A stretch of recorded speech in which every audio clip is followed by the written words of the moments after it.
It's my feel-good breakfast show. This is your feel-good breakfast show, Expresso on SABC3. Now, it seems the world can't get enough of Mario. And hey, let's face it, neither can we. So this morning, Gareth Woods joins us to review Mario's latest adventures in Paper Mario, the Origami King video game.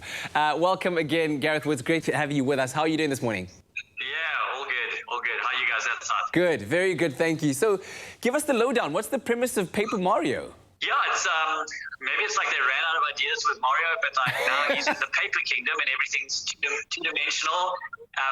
Graphically looks amazing because like in the background everything's paper and like paper mache, and he's this little sticker character that, you know, as he turns he literally changes sides. It's literally two-dimensional. So that's a lot of fun.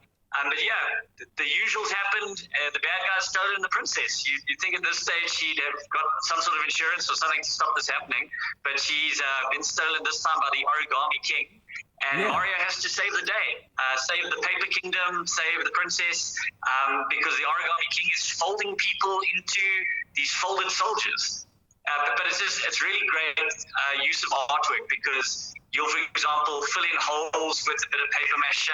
You'll be solving puzzles that are two-dimensional but three-dimensional. It's hard to describe, but they've really done a great job with the graphics to give you a feeling like you're almost playing like in an art project. Yeah.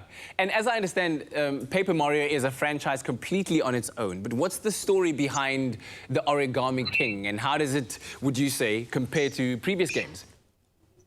Yeah, so I haven't played any of the previous Paper Marios, but I've obviously heard good things and people rave about them. And just looking at how excited people were for Origami King, you can see that it is a much-loved kind of sub-franchise. But yeah, so the Origami King, as I said, he's come to town and he's stolen the princess and the entire castle, in fact. And he's got his minions out there folding people from stickers into, you know, origami monsters that you have to kind of defeat.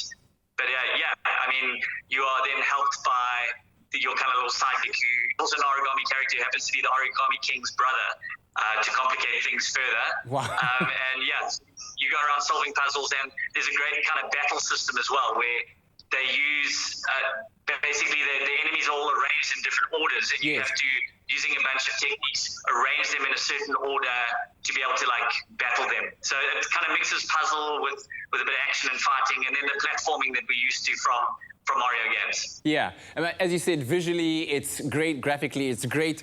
What about gameplay? Is it likely to keep fans hooked and participating for a long time? It's similar in that vein, where it's less of a platformer and more of a kind of like RPG role-playing game, puzzle game. And so it's kind of more in that vein. But yeah, if you're looking for something that's kind of in the Mario universe, but a little bit different from what you're used to, it certainly ticks a lot of those boxes. So, like I said, visually appealing, a little bit of RPG and puzzle-solving elements, but yeah, much less platforming than you might be used to from your typical Mario game. Quick little trivia question. If you had bought every single Mario game to have come out now, how many games would you have? Jeepers, I'd say like probably about 200. Yeah, sounds like it. Sounds like it. I think you're pretty accurate with that one. But overall, what's your verdict on the game? Yeah, like, I love it. It's also kind of family friendly.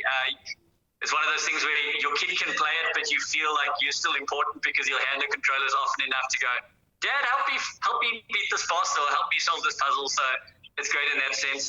Yeah, my kid's 4, so I think if your kid's a little bit older, you probably won't be needing your help. But yeah, good fun. I'd give it a solid 8 out of 10. Family friendly, super fun, lots of cool puzzles, and visually quite appealing. Gareth, it's always great to hook up with you, man. Thank you so much. Cheers. Oh, there you have it, a different take on the beloved Mario franchise and Mario character, but a fun, breezy, and not too intense RPG for you to play, and maybe along with the entire family, it could be quite some entertainment for the weekend. Give it a try and let us know what you think.